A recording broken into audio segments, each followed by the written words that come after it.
We're here at Anza Elementary School at Anza TV Production Studios, and I'm joined by our Director of Special Education, Jenine Henry.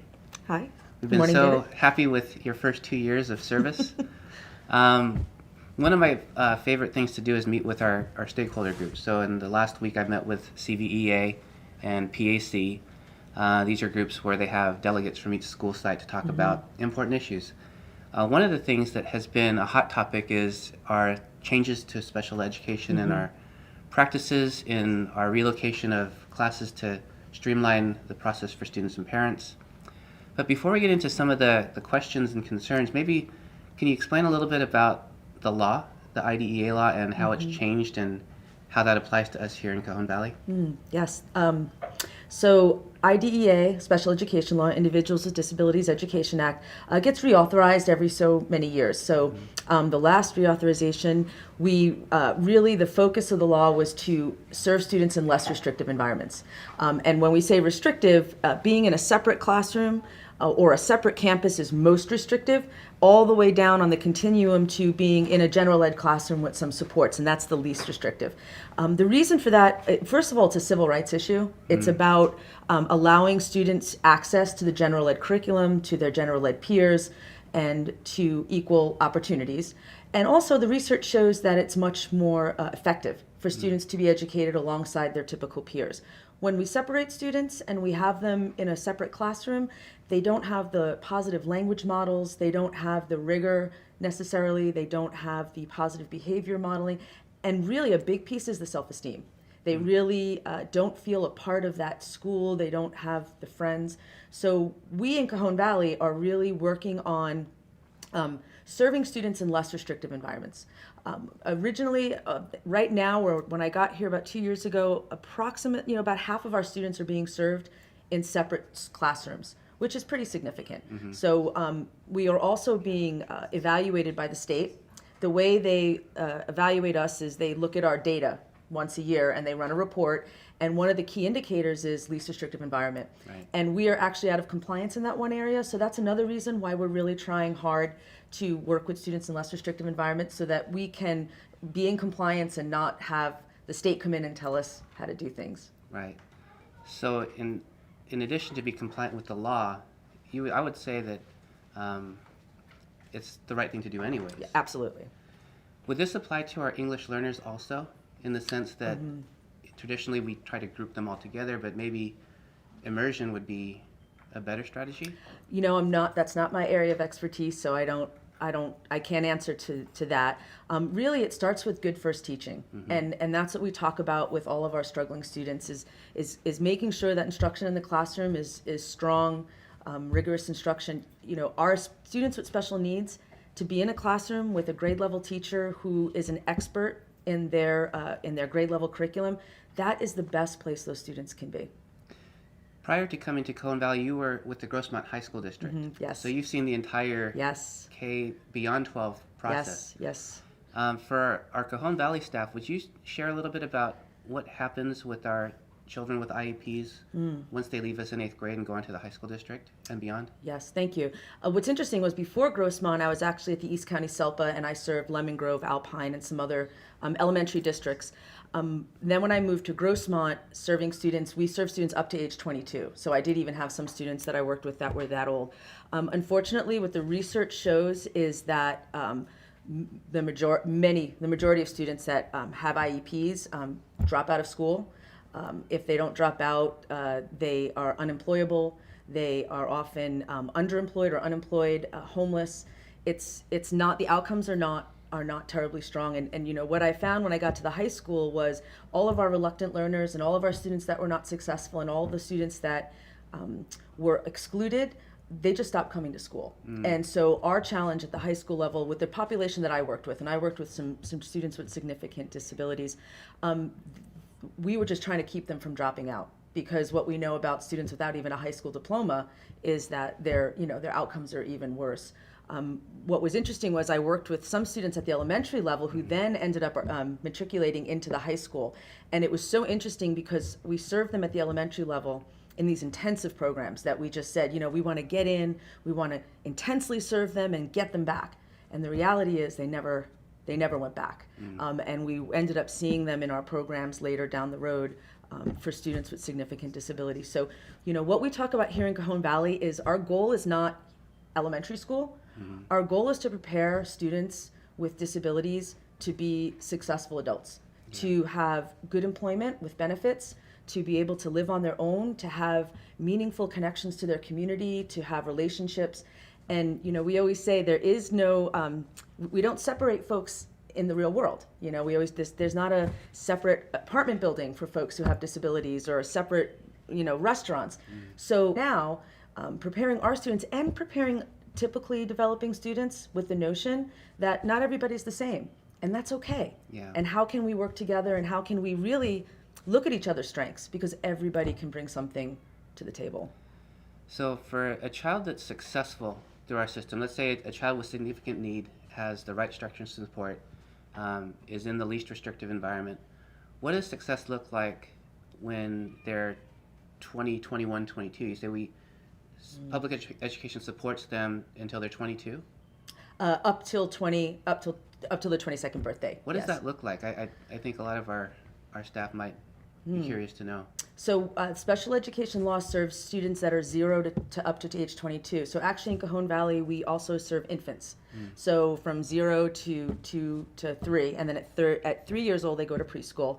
And then we have some students, if they get to their 4th year of high school and they have not finished their requirements, or they need more life skills, more functional skills and practice in the real world, then they will end up staying. A lot of those students stay for more functional work programs. Okay. So that is an option. Unfortunately, a lot of our students with challenges with reading, so our students with specific learning disabilities, our students with ADHD that have other health impairments, they're not typically the students that are accessing those programs, and those are the students that we have a hard time getting to continue to attend school. Right.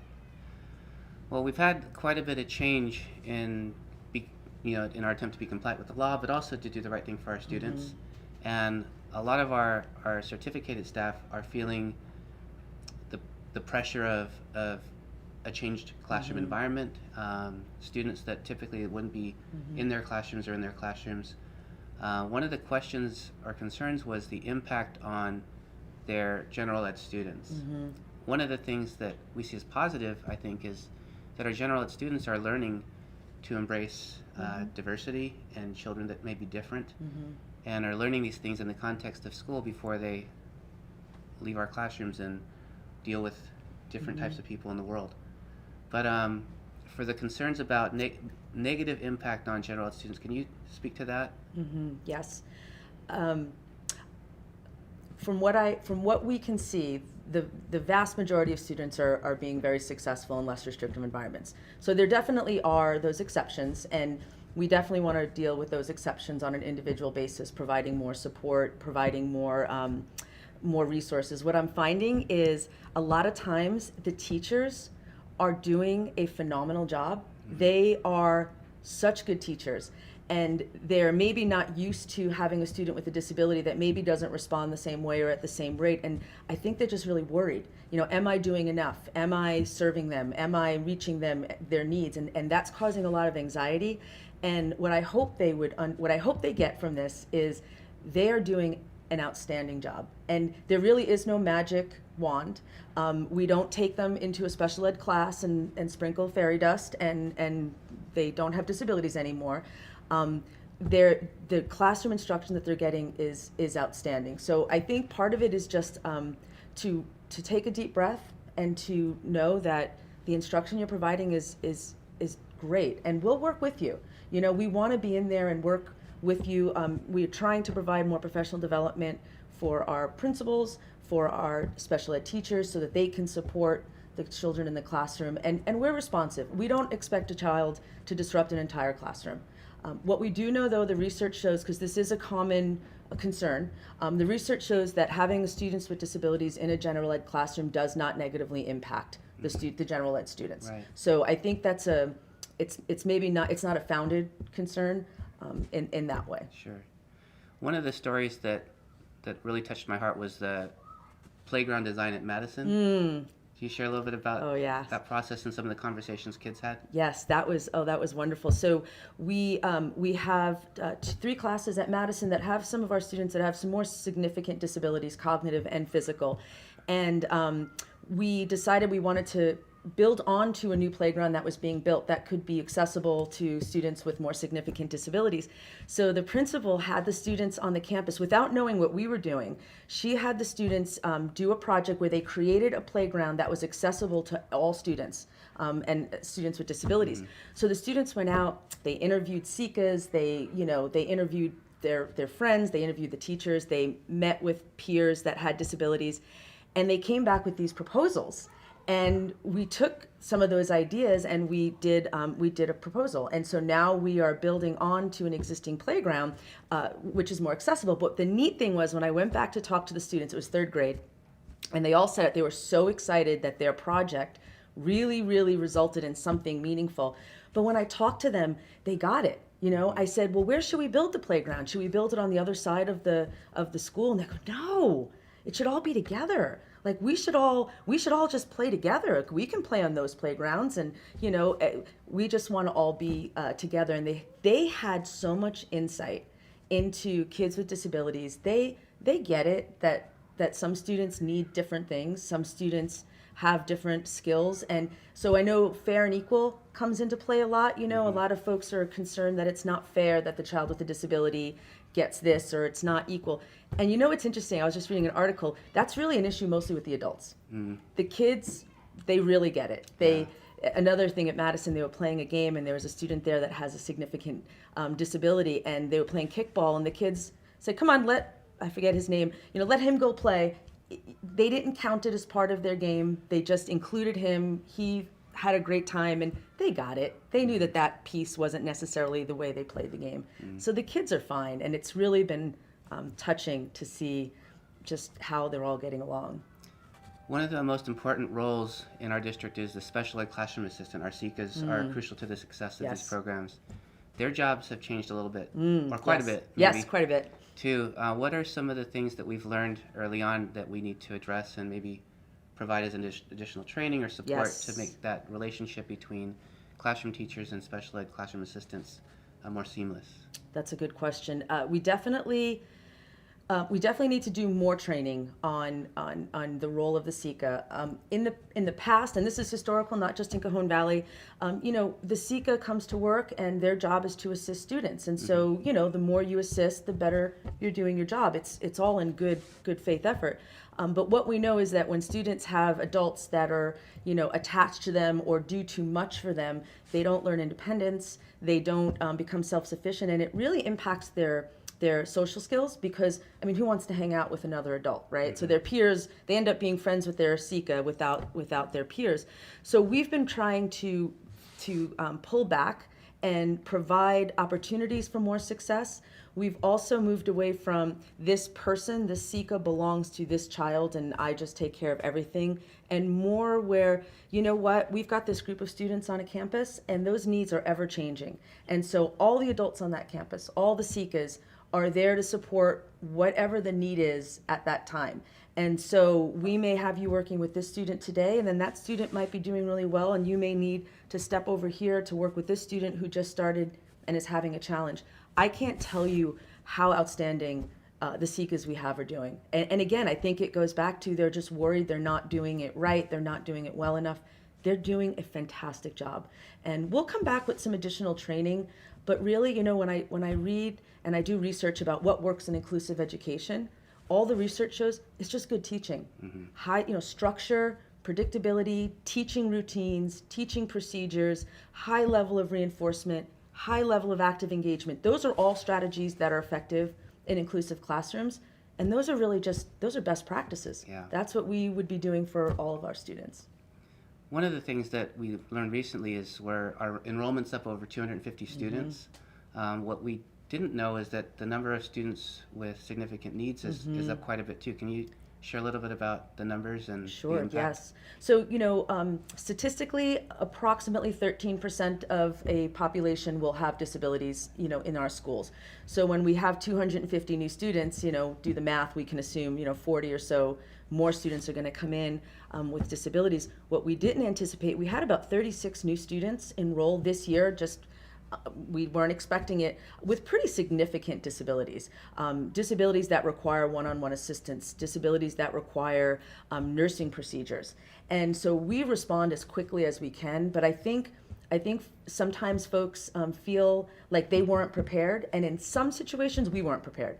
So we literally have a student show up at a school, parent never had an IEP, perhaps they're coming from another country, and they've never been assessed, because unfortunately in a lot of our countries where our refugees are coming from, they don't serve students with disabilities. Yeah. So there is no assessment, there's no IEP. So we have students who come in, 9 years old, have never been in school, and they're blind, and they have cognitive impairments, and they have traumatic brain injury, and the family doesn't speak English, and the child doesn't speak English. And so we're scrambling to try and make a determination about where would be the most appropriate to place them. We're trying to figure out, how do we assess them, what do they need. So we're trying to be really responsive, but we've been a little inundated ourselves right now. Yeah. And so a couple of our sites have shouldered more numbers than others. I know Madison had Yes. quite a few, Yes. more than average. Yes. Show up. And some of the students have behavioral Yes. concerns also. Yes. So when teachers are struggling with the behavior aspect in the inclusion type, those are real concerns. Yes. It's real hard work to have a child on the floor, and these are some of the stories that we heard. Yes. How do we respond to these realities? It's a good question. I think Madison is an example of best practice. They immediately, the principal, first of all, immediately gets involved, and she observes, she gives some feedback, and then she reaches out and calls one of our program specialists. And I know the program specialist has been out several times, and then we'll reach out with another resource. We contract with a non-public agency in these situations. So at Madison, we brought in a non-public agency. We brought in some substitute aides. We have the program specialist going out there. And so we're just trying to assess what the need is, and try to get those supports in place as quickly as possible. And the principal does a great job supporting those teachers. Do you need more time to collaborate? Do you need, what do you need? And so one of our coordinators is going out, I believe it's next week, to meet with a team that's really having a hard time, just so that we can hear their concerns, and assure them that they're doing great, like they're doing fine. And that student will come off the floor. It's okay. It's kindergarten, and you've got all these other kids to serve, and we'll get them there. It's okay. So clearly, I think there's a need for more training and support. Our teachers and our special ed classroom assistants are asking for it. Yes. And that's something that we will look to do. Yes, and it's actually, because we've been really toying with, what does that look like? What we know from the past and from research is, when I come in and I give you a training, it doesn't generalize to skills in the classroom. So we're reluctant to come back to that old way of professional development, because it's not effective, and we frankly don't have the staff for it. So we're trying to look at new ways of professional learning. I found an online program that we're investigating, that folks can at least do on their own time, on their own computers. And we're trying to go to a model more where we provide the training and the support at the site. So we're figuring out a way where we could maybe send in a team to work with that site, on site, in the moment coaching, in the moment support, and then fade out. So we're working on those things. We do recognize that that's the next phase. That sounds good. One last topic before we close out. There's a group of special ed classroom assistants and classified staff that are working towards their special ed teaching credentials that we're supporting? Yes, absolutely. So there's a shortage in special education staff, so shortage in special ed teachers, speech language pathologists, school psychologists, you name it. And what we know is we've got phenomenal staff here in our district, SICAs, that should be teaching, that for whatever reason life has gotten challenging and they're in the classroom. And so we've been collaborating with Brandman University to try and bring a credential program out here to East County. So if we can get 15 people, classified staff or general ed teachers that want to go back and get a special ed credential, Brandman will actually bring the classes out here. Brandman is also offering a 20% discount, and I think CSEA has I think maybe like $1,000 whatever. So we are working to bring those folks along. There's been 5 or 6 folks that when we started said, "Oh, I can't go back," and they're doing it. So if classified or general ed staff want to earn their credentials or their degree, who should they contact? Every principal was sent a flyer about the Brandman informational meeting. Because Brandman hasn't gotten 15 students out here, they're offering that cohort on their campus, which is still good. And what I like about the Brandman program is they're going to be doing cohorts. So you start with this group and you move through every class together, which that support is really important. And it'll be once a week, 8 weeks, you move on to the next course.